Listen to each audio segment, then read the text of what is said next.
जी, अस्सलाम वालेकुम। उम्मीद है आप सब खैरियत से होंगे। Welcome to our second lecture of stat application and Excel sheet formatting. आज की इस क्लास में हम फर्स्टली डिस्कस करेंगे कि हम for one way and two way sorry ANOVA हम किस तरह एक्सेल शीट को सेट करते हैं, and then we will move towards stat application using statistics 8.1. So let's move towards Excel. यहाँ ये एक मेरे पास रेफरेंस डेटा है जिसमें हमारे पास डिफरेंट एनालिसिस के रिजल्ट्स जो हैं वो आ चुके हैं।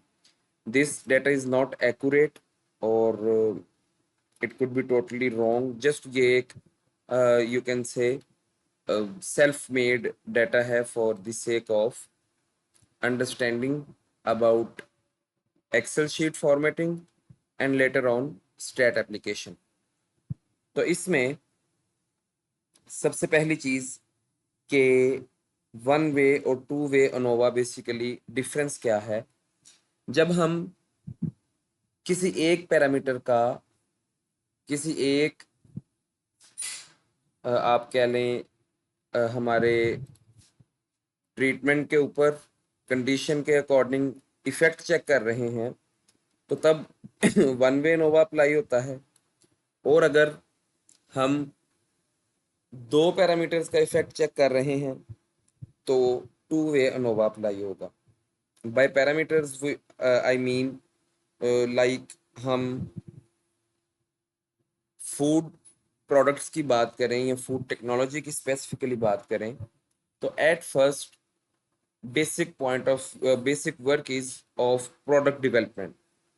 तो प्रोडक्ट डेवलपमेंट में हम क्या कर रहे होते हैं कि डिफरेंट इंग्रेडिएंट्स को मिला के एक प्रोडक्ट बना रहे हैं, उनके डिफरेंट ट्रीटमेंट्स हैं और उसमें फॉर एग्जांपल यहाँ है जी ओट्स, राइस, ठीक है, 90, 75, इसको 0 तक ले जाते हैं, ठीक है। इसी को कॉपी करके इधर पेस्ट करते हैं।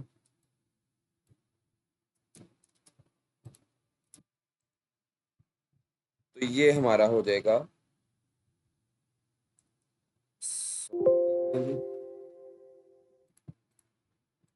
ये ओके। ये हमारा फॉर द टाइम बीइंग एक ट्रीटमेंट प्लान आ गया। अब एफटी की फील्ड में क्या होता है कि आपकी in simple words recipe change हो रही होती है। ये आपके 7 ट्रीटमेंट्स आ गए। टी नॉट 100% ओट्स हो सकता है, कुछ भी हो सकता है। ये एक फर्जी सा मैंने ट्रीटमेंट प्लान बना लिया। अब इसमें हो क्या रहा है कि T1 as a single entity work करेगा जब हम एनालिसिस कर रहे हैं। टी नॉट में हम सेपरेटली 90% ओट्स के ऊपर एनालिसिस नहीं अप्लाई करेंगे। टी नॉट में T1 में 75 ओट्स 15% राइस पे नहीं होगा। एज अ होल जो प्रोडक्ट बन रही होगी उसके ऊपर एनालिसिस अप्लाई होगा। एक चीज तो ये हमारा हो गया। अगर यहाँ तक आपका काम है प्रोडक्ट डेवलपमेंट का तो ये वन वे नोवा हो गया।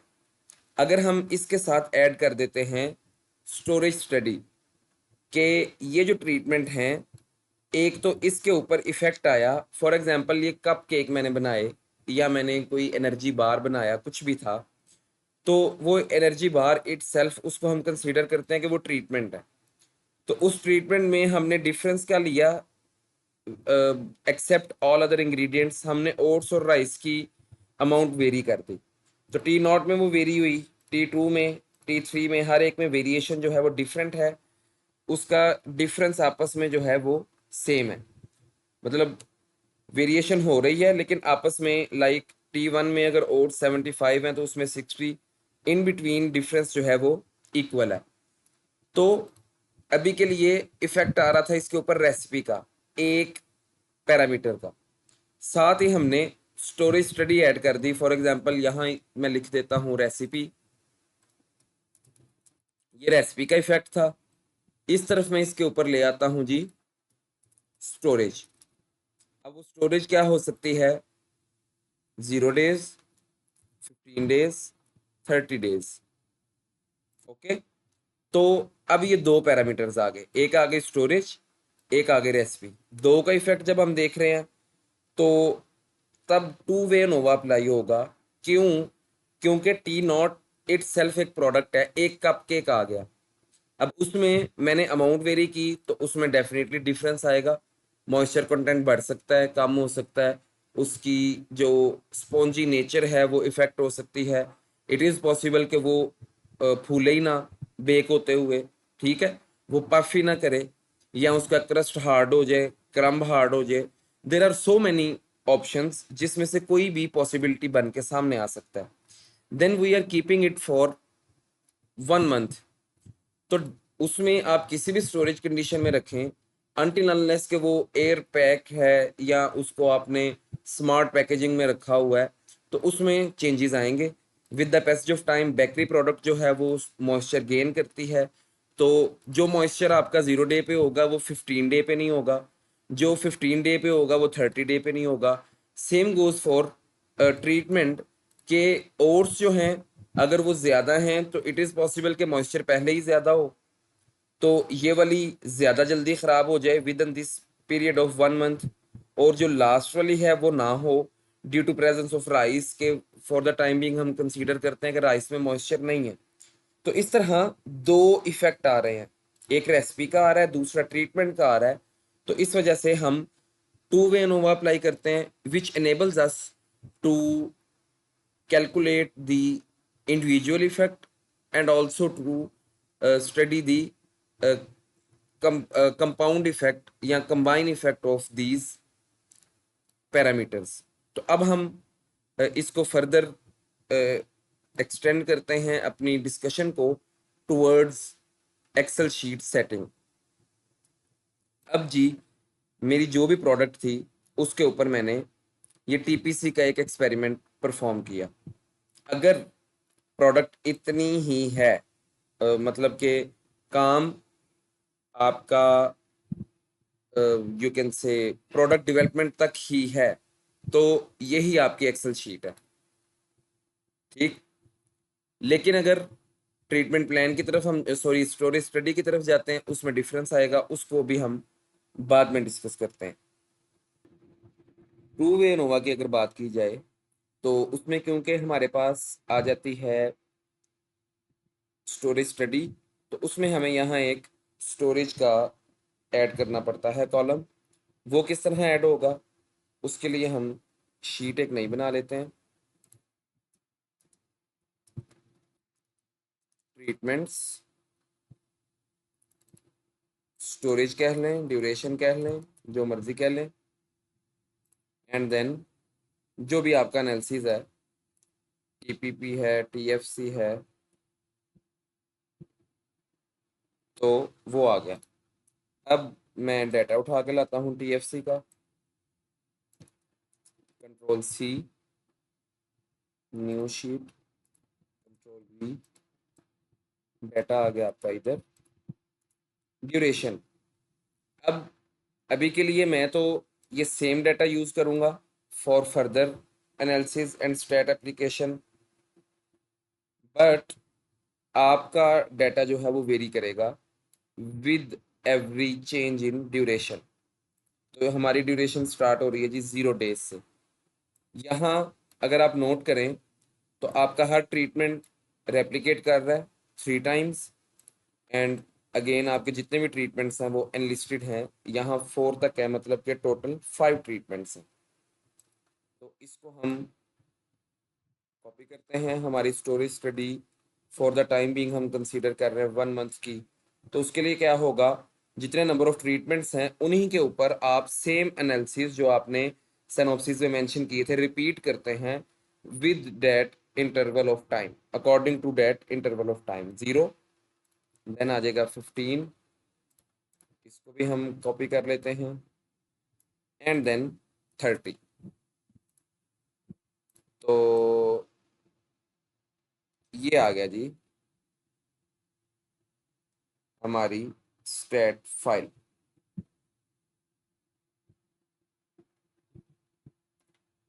इसके साथ आपका डाटा आ जाएगा जो कि एज पर योर प्रोडक्ट, जैसे मैंने पहले बात की कि अगर बेकरी प्रोडक्ट है वो with the passage of time moisture gain करती है, तो ये वैल्यूज़ 15 डेज में थोड़ी सी एलिवेटेड होंगी।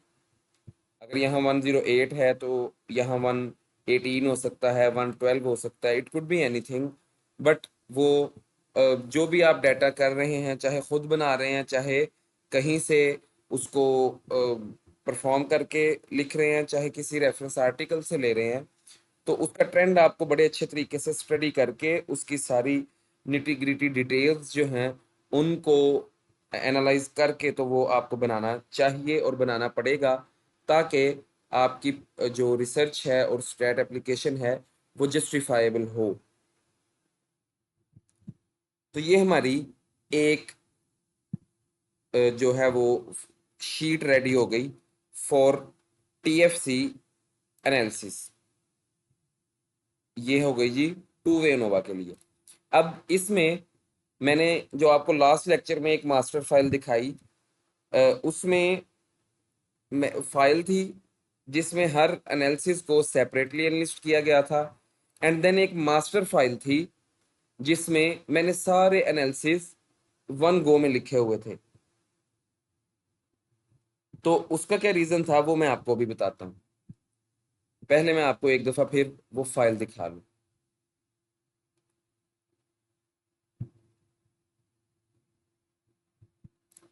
ये है आई थिंक वो फाइल।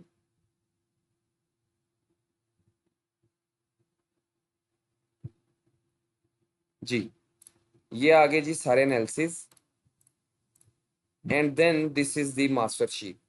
तो ये मास्टर शीट बनाने का क्या मकसद है मैं अभी आपको बता देता हूँ। इसमें देखें, मेरा वन वे एनोवा था, तो उसमें जस्ट ट्रीटमेंट्स आए और आगे मेरे सारे एनालिसिस का डाटा आ गया।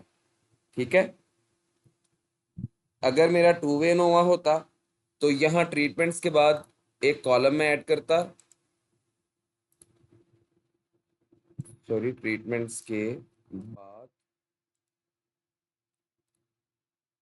देन यहाँ आती ड्यूरेशन, और काउंट कर लेते हैं एनालिसिस कितने हैं, 5, 10, 15, 20, 3, 23। ठीक है। ड्यूरेशन ये आ जानी थी 0। इसके बाद ये 23 के 23 एनालिसिस मैंने रिपीट करने थे फॉर 15 डे।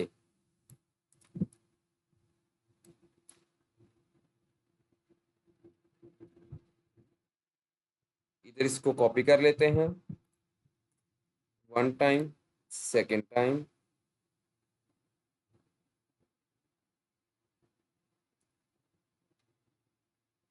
ठीक है जी। तो यहाँ आ गया 15, जो कि हमारे टोटल ट्रीटमेंट्स को कवर करेगा ये, एंड देन 30। तो आप में से जिस किसी की भी स्टोरेज स्टडी है, दिस इज द ओवरव्यू कि जिस तरह किस तरह की आपकी एट द एंड शीट दिखनी चाहिए ऑफ स्ट्रेट। यहाँ एक एक वैल्यू मिसिंग है, ये देखना पड़ेगा क्यों मिस हुई। आपने इन चीज़ों का ख्याल रखना है। Okay ji.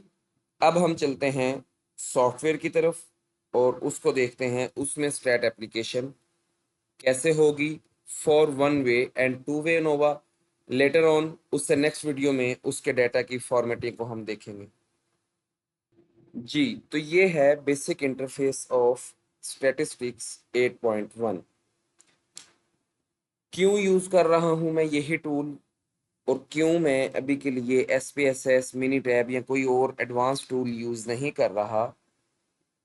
The reason is कि हमें इतनी एडवांस स्टैट की, अगर मैं बात करूँ अपनी FT के रिलेटेड, तो ज़रूरत नहीं है। ना ही हमारी कैलकुलेशन या डाटा इतना कॉम्प्लेक्स होता है कि उसके लिए आपको बहुत नेक्स्ट लेवल टूल्स की किसी चीज़ की ज़रूरत हो, और ना ही एज सच हमने कोई एट द एंड ग्राफ्स इस तरह के जनरेट करने होते हैं कि आपको बहुत ही ये टूल जो है वो यूजलेस लगे या काम ना दे। This is the core reason कि इस टूल को यूज किया गया कि हमारा काम हो जाना जो मकसद है वो इससे पूरा हो जाता। अगर आपने रिसर्च आर्टिकल के लिए एडवांस ग्राफ्स बनाने हैं, मल्टीपल वेज में डाटा को रिप्रेजेंट करना है, इंटरप्रेट करना है, तो there is no you can say there should be no hesitation in using SPSS और Minitab और any other tool, क्योंकि डेफिनेटली वो एडवांस्ड हैं तो वो इससे बेटर वर्क करेंगे। लेकिन as far as work done is concern तो ये करता है। अब हम एक्सेल से डाटा लाते हैं और उसके ऊपर स्टैट अप्लाई करके देखते हैं। एक्सेल में जस्ट आपने जहां भी डाटा आपका पेस्टेड है, एडिड है, वहां से कॉपी करना है। पहले हम वन वे नोवा पे स्टैट लगाएंगे, डाटा कॉपी किया और पेस्ट कर लिया, ये ठीक है। बाकी सारे सेल्स को वो खुद ही रिमूव कर देगा, जस्ट आपका डाटा जो है वो शो हो रहा है। इसके लिए फर्दर हम जाएंगे statistics, linear model, analysis of variance and factorial. This is the first method. Otherwise आप जाएं वन टू वे में और यहाँ से डायरेक्ट वन वे नोवा में आ जाए। अब जो हमारा डिपेंडेंट वेरिएबल है वो हमारा होता है एनालिसिस जो हम परफॉर्म कर रहे हैं, वो एक होगा तो हम यहाँ एक ऐड कर देंगे, मल्टीपल होंगे तो हम मल्टीपल वन गो में ला सकते हैं। जो कैटेगोरिकल वेरिएबल है वो हमारे ऑलवेज ट्रीटमेंट होते हैं। अगर आप साथ स्टोरेज स्टडी को स्टडी कर रहे हैं तो वो टू वे नोवा होगा, उसमें वो आ जाएगा साथ ड्यूरेशन भी। तो डिपेंडेंट में टीएफसी आ गया जो कि हमारा एनालिसिस है, जिन वैल्यूज को हमने as compare to our treatment study करना है। और कैटेगोरिकल में हमारे ट्रीटमेंट आ गए जिनके ऊपर इफेक्ट स्टडी किया जा रहा है, या उनको हम आई थिंक डिपेंडेंट वेरिएबल कह लेंगे। तो वन वे का इतना ही मेथड है। अगर अगेन मैं इसको रिपीट करूं, statistics, one way multiple sample test, one way ANOVA. One time अगर आपने इसको सिलेक्ट किया तो वो सिलेक्टेड ही रहता है, तो यहाँ से जस्ट आप ओके करें। तो ये एक सिंपल हमारे पास अनोवा टेबल आ गया जिसकी सीवी जो है वो 0.54। सीवी की वैल्यू अगर ज़्यादा हो डेट मीन्स कि आपका डाटा नहीं ठीक।